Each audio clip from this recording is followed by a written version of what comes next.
你有沒有想過，未來我們生活和工作会變成什麼樣？科技發展太快了，人工智能和自动化正在大步向前，很多老本行可能都要被他們取代了。就像《人类简史》的作者赫拉利说的，未来大部分人可能都会被邊缘化，只有少数人才能真正掌握核心競爭力。听起来是不是有點嚇人？但這真不是危言聳聽，而是我們必須面對的現實。在這樣的時代裡，怎麼讓自己變得更有價值，才是我們立足未來的關鍵。如果你是個打工人，還在為了那點工資，每天像機器一樣重複勞動嗎？如果你是商人，是不是眼睛裡只有眼前的利潤？如果你是老闆，難道只盯着數字增長嗎？也許是時候好好想想我們自己的定位和價值了。接下來，咱就一起聊聊，怎麼通過不斷提升自己，真正滿足客戶和員工的需求，來迎接未来的挑戰，讓自己變得更值錢，才是未來最大的本事。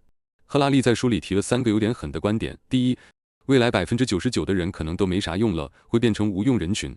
第二，人類會把工作和決策權慢慢交給機器和算法，大多數人就會淪為多餘。第三，只有那些超級有錢的人才能真正享受到新技術的好處，他们能通過智能設計來進化，甚至編輯自己的基因，最終跟機器融為一體，變成智神，然後統治人類。這聽着是不是有點絕望？但我們可以換個角度看，如果你是個打工人，當你工作不再只是為了那份工資，不再只是为了完成任務，真正的成長才剛開始，不斷磨練自己的技能，提升自身的價值，你才有了未來的競爭力。如果你是個商人，當你做生意不再只是為了賺錢，而是真心去解決客戶的需求時，真正的生意才算開始。客戶最頭痛的那些點，往往就是你最好的機會。如果你是個老闆，當你不再只追求利潤，而是真心想讓員工都過上好日子時，你的公司才真正走上了正軌。員工的追求就是公司前進最核心的動力。那為什麼說未來99%的人可能會沒用呢？首先，科技越來越發達，未來社會根本不需要那麼多人去勞動就能養活所有人了，所以整個社會也就不需要所有人都去幹活了。其次，算法推薦現在充斥着所有互聯網平台，面對算法餵過來的信息，我們越來越懶得思考，不加分辨的全盤接受，久而久之，獨立思考的能力也就退化了。這麼一想，結合用進廢退的生物進化原則，人但在某個方面懶惰了，這方面的能力就會退化，所以我們的勞動能力和思考能力都在退化。一旦失去了這2大人類克系，我們還是人類嗎？但這確實是社會發展的必然趨勢，只要科技不停進步，這一天遲早會來。按照這個趨勢，未來99%的人都可能變成無用之人，被一步步邊緣化，而只有1%的人會變得越來越聰明，引領社會進步。已屬於那99%還是1%呢？咱們來看看這2種人的根本區別。那99%的人是被算法操控型的，他們每天刷短視頻、看直播、打遊戲，就是社會上的吃瓜群眾，各種淺層次的慾望被輕易滿足。他們消耗着社會資源，對世界唯一的貢獻就是順應了商家和平台的算法邏輯，成了大數據裡的一份子。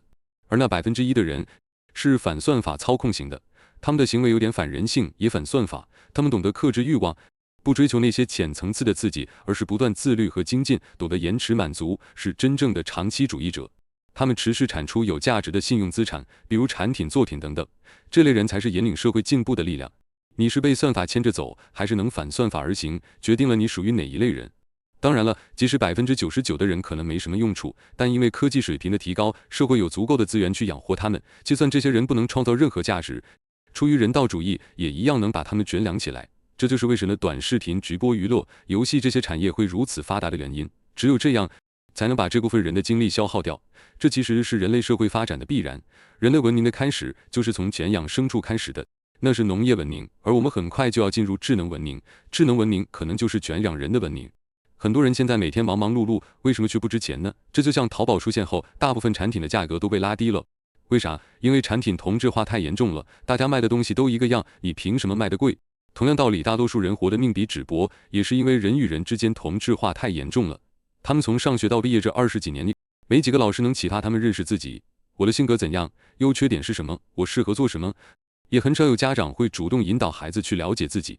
這些長輩們完全忽視了我們內在的動力和潛力，導致我們長大後都成了千篇一律的皮囊。我們辛辛苦苦讀了20幾年書，以為自己滿腹經綸，隨時準備大幹一場，可到了社會上才發現自己不過是個資質平庸的普通人。其實哪有什麼階層固化，不過是人與人之間嚴重趨同質化罷了。我們的天賦和個性早就被磨平了。產品同質化最多導致產能過剩，而人的同質化則會導致整個社會都亂了套，大家沒興趣、沒特長，做什麼都一窩蜂地湧上去。所以，怎麼把社會從千人一面變回千人千面，讓每個人找到自己真正的位置，這才是當今最根本的問題。在過去那個鋼筋水泥的時代，衡量一個人的價值是看它被打磨成一個零部件的成本有多低，不需要你有多少想法，只需要你容易管理和使用。人就像大機器上的一個螺絲釘，而且在經濟上行的時候，大家不用太關注自己的個性，只要有膽子往前衝就行了。但現在經濟已經趨於平穩，進入了精耕細作的時代，這時候光靠膽子和勇氣已經不行了，大家必須深入挖掘自我，找到內心深處真正的熱情。未來衡量一個人的價值，是看他的個性和特長有多麼出众。你太需要有自己的想法了，要能超越框架的束縛，善於各種創新。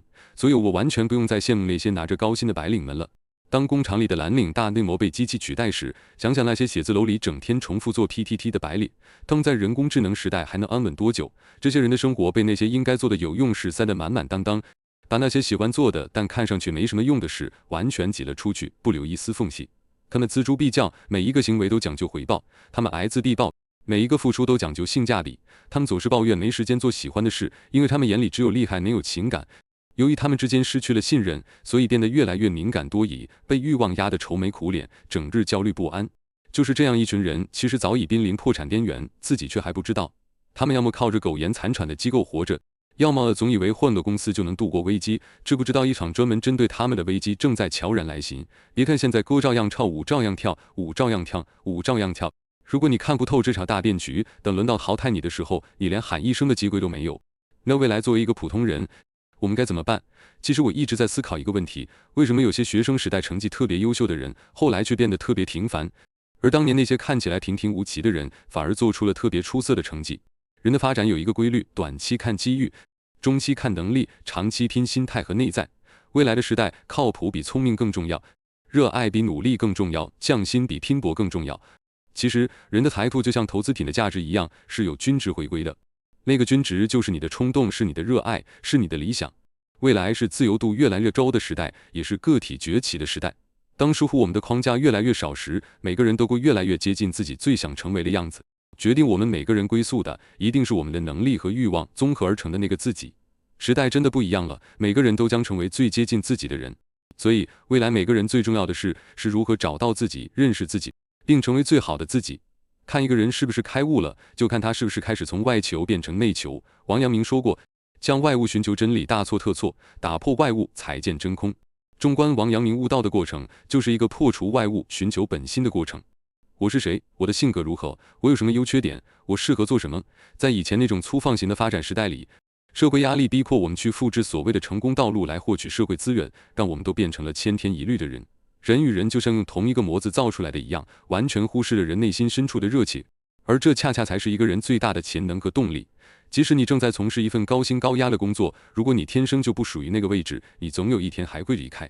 即使你學的是理工科，如果你最熱愛的是寫作，早晚有一天你會通過各種辦法，用寫作發揮你的個人價值。我自己就是個例子，一個作品或產品從0到99分，那部分可以靠時間和精力完成，但是從99分到99分甚至到99.99分的那部分，只能靠一個人的熱愛和心態才能完成。未来越能發揮自己興趣和熱情的人，越不需要依附於某個公司，他們可以利用互聯網獲得巨大的影響力和資源，迅速崛起，成為超級個體。未來一個人的核心競爭力就是他的內核。什麼是一個人的內核？通俗點說，這是把自己當成一個產品，讓自己更值錢。世界上99%的人的成長過程就像一場慢性自殺，每天殺掉一點天真，殺掉一點熱情，多一點偽裝，多一點順從。因為他們沒有強大的內核，所以只能苟活於世，隨波逐流，最終活成了模子裡出來的模具，成為庸人。只有1%的人能夠活出自我，因為他们的內核足夠強大。這種內核衍生出了核心競爭力，衍生出清晰的定位和目標，衍生出強大的能力去保護自己的天真和真性情，他們才有資格做真實的自己。未來最好的投資是自我投資，是對自我的深度發掘，並且能夠更精準地定位自己。人的財富就像投資品的價值一樣，存在均值回歸，那個均值就是你的衝動，是你的熱愛，是你的理想。請大家記住一個原則，在做一個事業之前，也要有信心能超過這個領域的99%的人，否則就不要去做，直到你找到真正熱愛且擅長的事。寧可把時間精力花在尋找這件事上，也就是找到自己，也不要貿然從事一個不適合自己的事業，這才是真正的選擇大於努力。咱們再看看中國經濟的特點。中國經濟的上半場已經過去了，大江大河的時代已經過去，未來我們必須腳踏實地地做好分內的事，拋棄一夜暴富的幻想，不要再懷念阿里巴巴、騰訊、拼多多這些互聯網公司的高光時刻。這些互聯網企業的發展模式其實不算真正的商業創新，而是在享受人口紅利和流量紅利。他們並沒有創造財富，他們只是激發了財富。中國本身就是一座金礦，只是他們獲得了開採的先機。這片土地誰過來開採都會一夜暴富。他們的模式就是開採模式，而不是創新模式。也因此，這種模式只在中國適用，到了世界上就不適用了。所以他們只能在中國本土賺錢，賺自己人的錢，卻無法賺全世界的錢。有個段子是這樣說的：中國受過極良好教育的年輕人們，聚集在被稱為創業導師的中年男人們周圍，一起徹夜不休地燃燒生命，只為了在一輪又一輪如何送菜送飯、洗車洗腳、美甲美容、搭訕豔遇、借高利貸、連接窗簾和電冰箱的挑戰賽中搏出更好的名次，然後擊鼓傳花，快速傳給下一棒。而在太平洋彼岸，很多科技公司的創始人，他們骨子裡並不是商人，而是极客。他們熱衷於創造新奇的事物，熱衷於解決難題，熱衷於在某個極細分的產品上把質量、性能或功能做到极致，這是极客的天性。于是，國與國之間的距離就這樣拉開了。中國經濟正在進入下半場，這個時代和社會太需要真正能創新的企業了，需要能帶動實體經濟發展，又能利用互聯網高效率的企業，而不是跟實體經濟拼得你死我活的偽互聯網企業。以前我們都在財庫存量轉移這個浪潮中尋找機會，那個時代最容易發財，只需膽子大、機會好、掌控資源就可以了。未來我們必須思考如何才能創造財富增量，這才是真正考驗我們能力的時候，因為這不是抄一下西方的作業就可以完成的，而且我們也沒有作業可以抄了。中國自古以來都是世界的引領者，接下來我們該如何引領世界？新的商業道路如何開闢？人類文明又將走向何方？這不僅是國家面臨的問題，也是我們每個人面臨的問題。未來極具挑戰，也極具想象空間。我始終相信一點，中國真正的好時代才剛剛開始，不要再抱怨了，把格局放大一點，把眼光放長遠一點。我們當前必須經歷這個過程，才能從根本上思考這個問題，不然我們會一直在野蠻的發展狀態裡出不來。中國經濟正在逐漸開啟精耕細作的模式，大張大合的動作很少了。未來暴利行業會越來越少，一夜暴富一本萬利的時代一去不返了。一夜成名的事情即便發生，也往往是曇花一現。未來更多的是各種細節的完善，需要的是耐心、匠心和熱心。每個人必須擺正自己的心態，找準自己的位置，開啟辛勤耕耘的模式，扎扎實實的去創造，才能在這個社會裡生存。這是一個最好的時代，每個人都能各盡其才，各司其職。你的才華和創造力再也不被瑣碎的生活摧殘。不管你是想踢柴餵馬、面朝大海，還是想周遊列國、世外桃源；不管你是想以悠悠歲月立一技之長，還是想寵辱不驚、看盡人間花開花落，你都可以憑興趣和才華過上你所向往的生活。但這也是一個最壞的時代，傳統組織會在轉型過程中遭受撕裂一般的劇痛。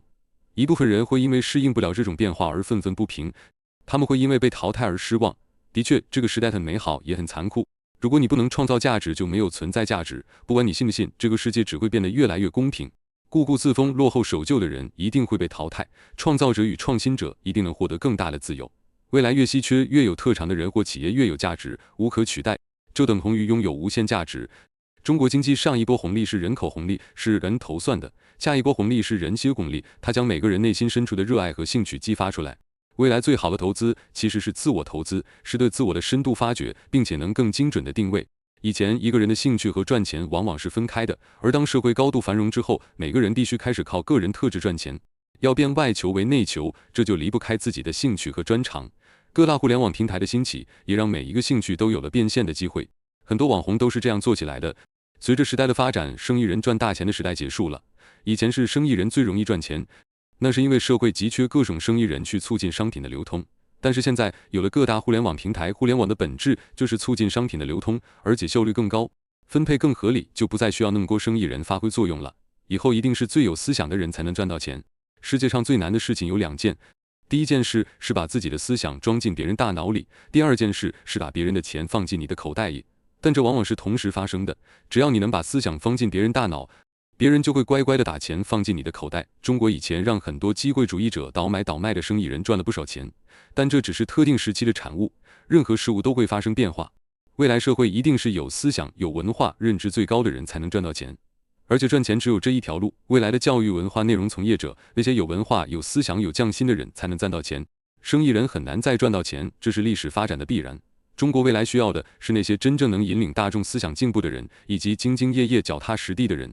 就這2種人，生意人將被大量淘汰，這是很殘酷的事實。只是很多人還接受不了，還在不停地尋找生意機會，注定只能是白忙一場。如何通過自己擅長的事賺到錢？最好的方式就是把自己最擅長的事用別人最需要的方式去做，我們做事是只讓自己開心，同時也要對別人有價值，這樣才有意義。自己喜歡的事可以通過刻意練習練成對別人有價值的事，這樣既沒有丟掉自己，又時刻關注別人，這就符合道了。中國有句古話，磨刀不誤砍柴工。很多人都把100%的精力用在了砍柴上，他們拿着一把钝刀，每天只盯着眼前的柴，卻從來不想去磨刀。這就是用行動上的勤快來彌補大腦上的懶惰。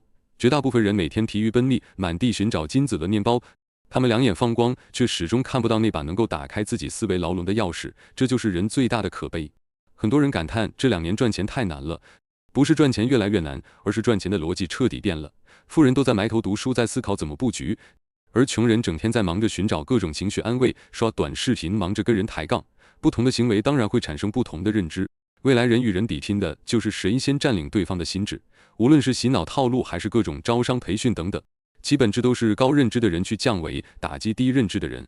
從規律上來講，每個市場都有3次機會。第一次屬於先行者，適合那些膽大敢闖的人，他们只是先看到了，先去做了，把握了先機。第二次屬於創造者，適合那些真正能把事做好的人，他們未必是最先去做的，但他們更具創造力，更加踏實。當市場被先行者開拓之後，他們會紛紛入場。第三次屬於匠心者，適合那些能夠在某一領域精耕細作的人，他們往往做事小心翼翼，但更擅長埋頭做事。當市場被前面2種人奠定框架之後，就需要他們去填充市場的每一個角落。